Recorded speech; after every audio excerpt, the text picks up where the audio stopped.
Systems look like they're going. You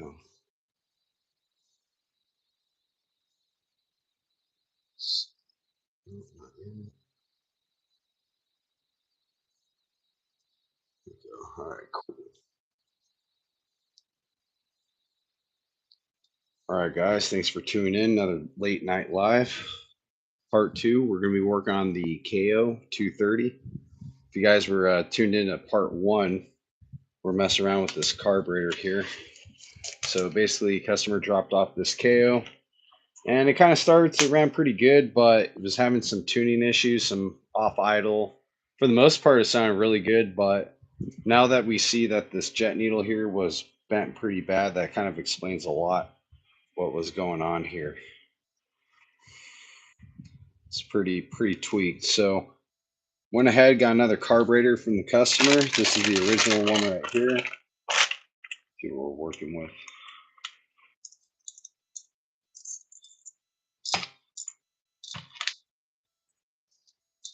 So it's like they're identical. Perfect. Look at that right there. Except one's bent and one's straight. But there we go. We could even measure them out if we wanted to. So we got, what is this right here? About 50 thousandths. 47. 47. Okay. Yeah, pretty much. We even measure up here. Got about 97 thousandths. 97, 98 thousand. So pretty much spot on. We're going to go ahead and use this one right here. Is pretty much junk at this point. See if there's actually any physical damage to this thing, like if it was dropped.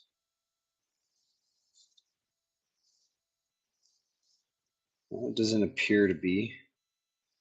So far, so good.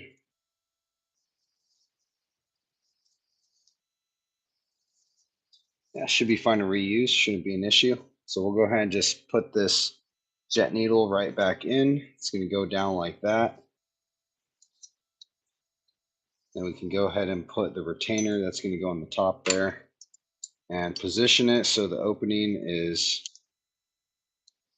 so the opening's in the slot here in the side of the throttle valve. Typically what I'll do is kind of set that part in first. Ooh, and pop it out.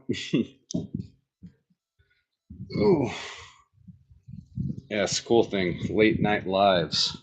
Where'd it go? I heard it land somewhere.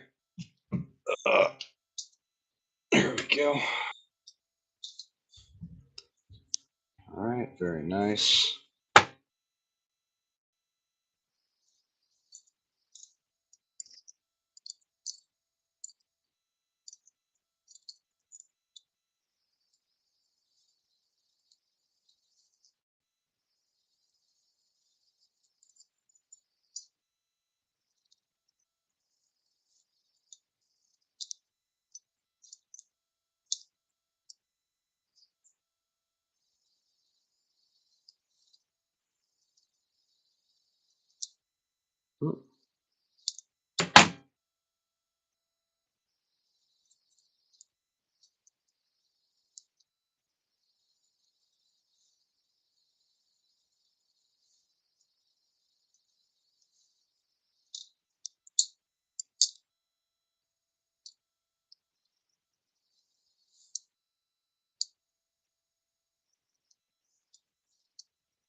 It's being a little bitch all of a sudden.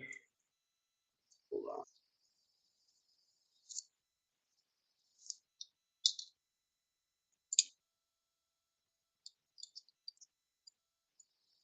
Stick that side down in there.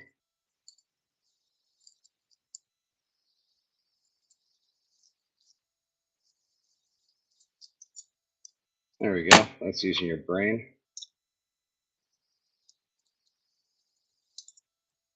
Okay, perfect.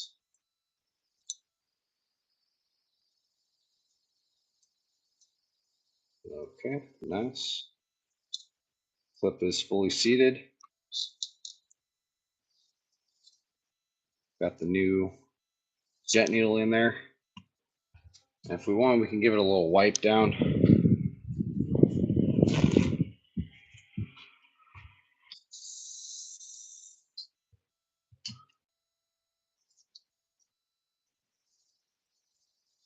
Not too dirty on the needle. Okay. And then basically we're going to go ahead and reinstall this.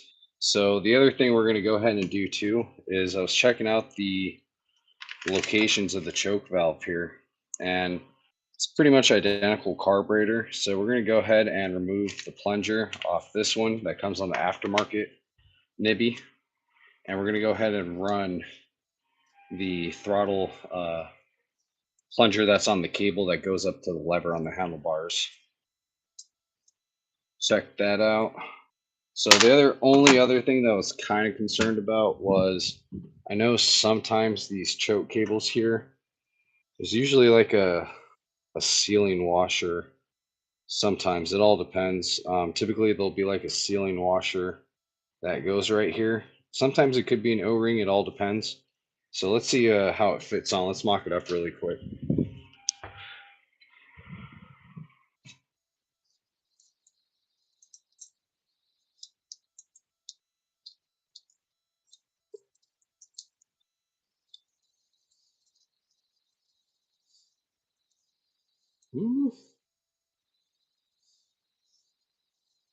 It might be fine.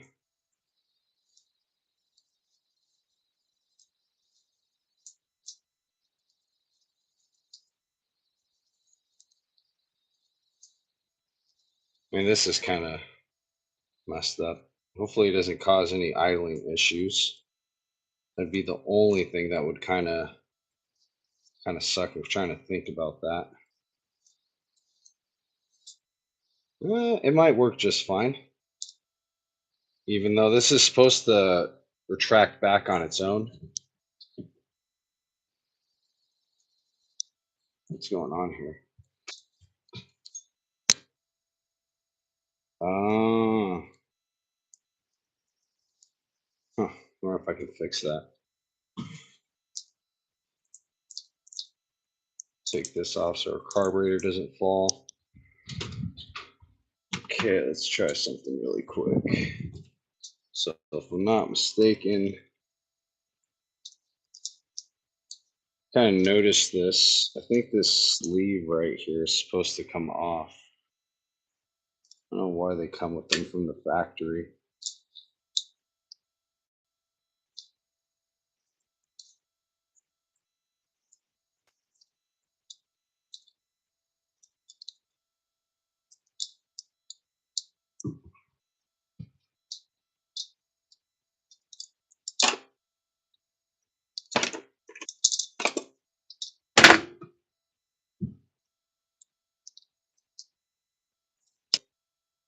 There we go. It's using our brain.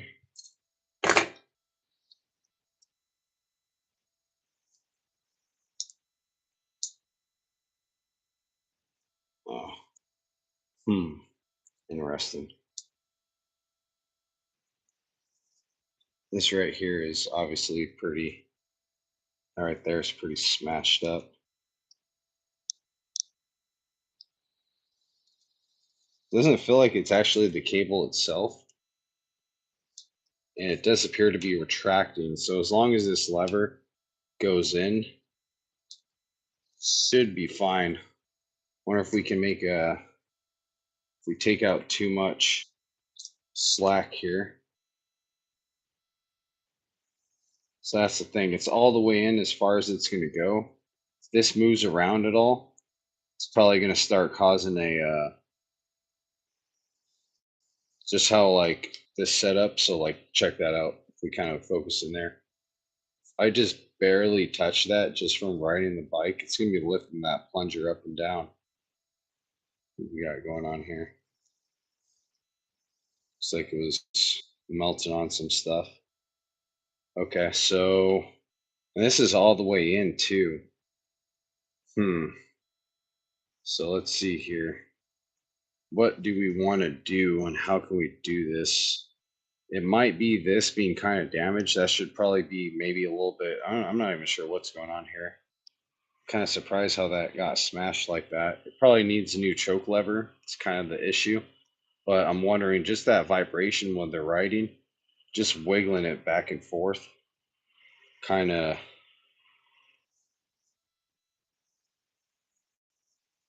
just moving it. There's not enough slack in the line to where, it's good if this cable right here, when you're riding, just riding off roading here, it's going to basically be pulling this plunger off of its seat. It's going to cause the bike to run too rich. That's going to be another issue. So, you know what I'm thinking? I'm thinking for the customer, best bet is to probably just take this off right here. If they want to, basically, probably need to replace this whole assembly, get a new cable. And that's kind of the thing with China bikes here. Sometimes and that's weird. Like, I know usually there'd be a little bit more slack. So it could be this, but it also could just be the cable itself. Um, the fact that this right here doesn't go all the way in, it's like almost like the cable end's just a little too long. If it didn't have that 1/4 inch in there and sat a little bit further in, that right there would give a little bit more free play, and then we could take up the slack in our adjuster here. So it's just kind of like, Chinese quality parts. So in theory, if our customer is going to be riding here in Southern California, doesn't really get much colder. Maybe in the winter, obviously, it might get 50, 60 degrees. But for the most part, during the summer or during the day, it's going to be pretty warm. So we shouldn't have to use the choke on a well-tuned bike that doesn't have any issues, has good compression. So I'm going to say it's probably best to omit it. Just get this off the bike. Um, I don't even know if we can do that without breaking it. I'm afraid that if we try to take this off right here, we'll probably break it. So maybe we'll just leave that for the customer to figure out. Basically, there is no way to reattach this choke cable, but maybe I'll send them a text. We kind of have them on the phone sometimes. I think they watch live, so let's find out here.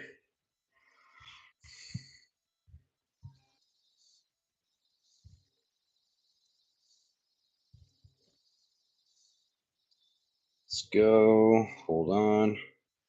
Chats. Hold on. Cable and choke lever are no good. Do you want the cable removed or just leave it? It won't be usable without issues. All right, see what happens. All right, so if we go ahead and let's go back to the carburetor here as we wait for a response. But basically, we're going to go ahead and put this carburetor. I'm going to say it's probably going to be best to just leave this original choke plunger in. I know that this plunger right here is going to stay sealed. It's not going to have any issues. So to get this bike running without reinventing the wheel and keeping the price low, we're going to go with what it came with. And the customer just probably won't be able to use it. But if the bike's, in good condition and the tuning's pretty good, we had a 40 on the Pilot and a 115 on the main jet. We're going to set the pilot mixture screw has been set to 1.5 turns out. So based off of that right there, we should be able to tune it here. I think the jet needle position was on clip number 3, which seems consistent between the replacement or the original. They're pretty much both the same here. So I expect tuning to be consistent. And the reason why I'm kind of going into a little bit of detail on that is just because on these Kayos here, the way the carburetor sits, it's like almost impossible to get a tool in between here to adjust it. So you almost have to sometimes pull the carburetor out, and then rejetting this thing would just be a bitch. You'd have to pull it out every single time if you want to do something to it. So we're going to go ahead and just put this back together. We're going to use the choke on it. Customer says it's okay. I basically believe that there. Right.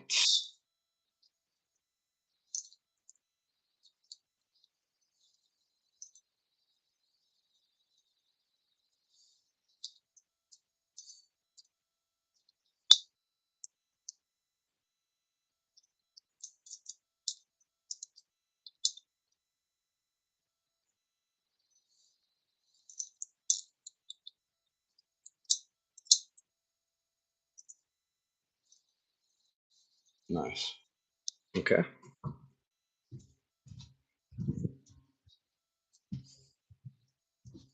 Nibbi carb.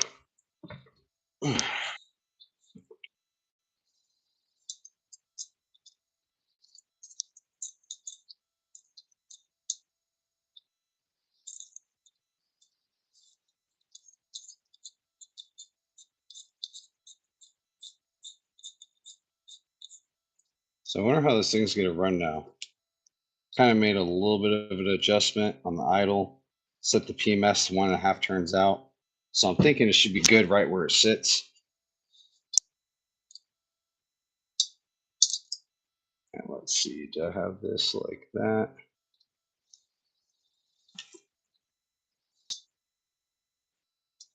You better go like this. Probably be better to go like that orientation right there. Okay. Pull this boot back. Oh, whoops, forgot. Almost forgot. Got to attach our fuel line. Can't forget that. Can't go anywhere without any gas. No gas equals no fun. Okay.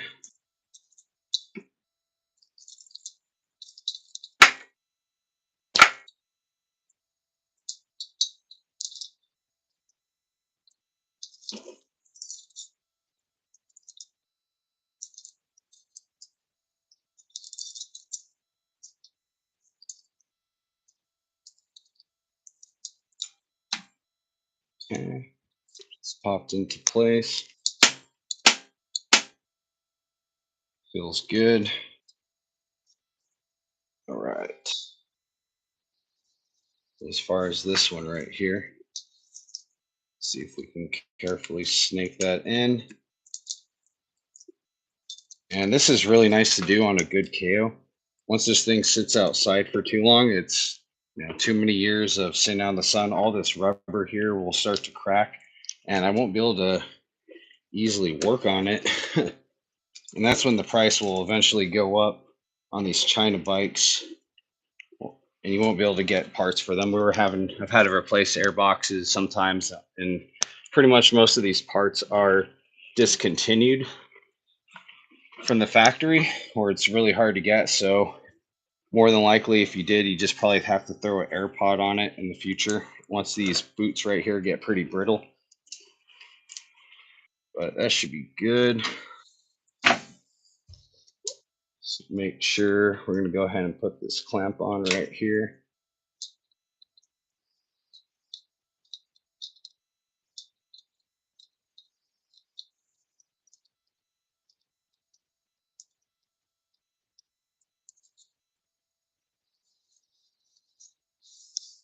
Okay, line it up. Make sure it's in a good position. Couple turns loose.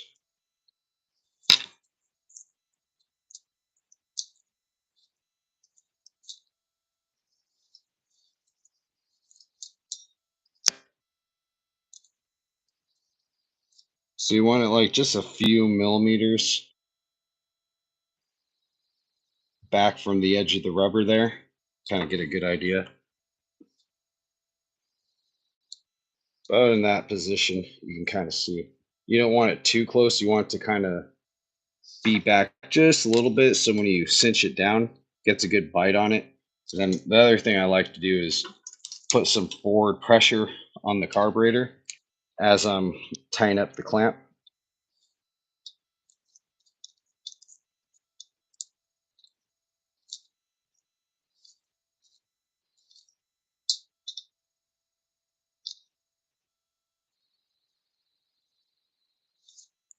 Okay, nice. Go ahead and double check this one up on top.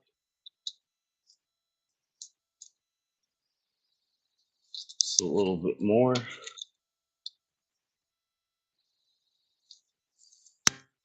All right, sweet. That looks pretty cool.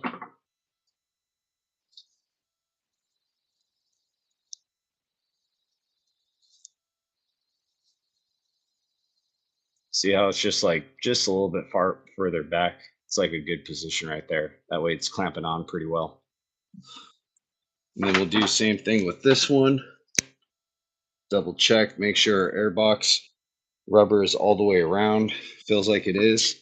So go ahead and tighten this one as well.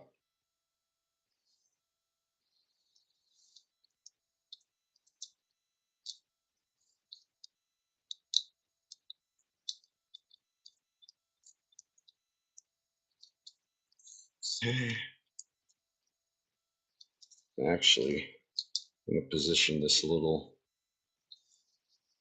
kind of keep that clamp from getting caught on the rider's leg. Should be good like that in that position.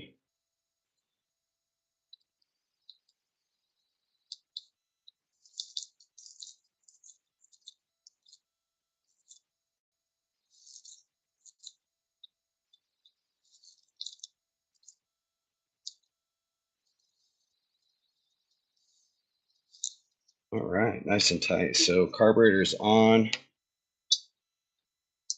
and we're not going to fire this up tonight, just because it's kind of late over here.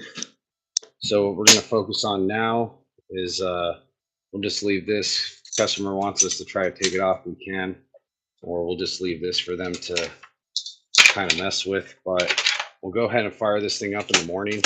The way that the throttle feels pretty good. I don't feel any binding or restriction. The adjustment's all the way in, so hopefully it works. It still feels just a little tight, so hopefully it works. Next step would be is to start replacing parts, more custom work, since these bikes, the way that they come from the factory, typically they're using universal parts.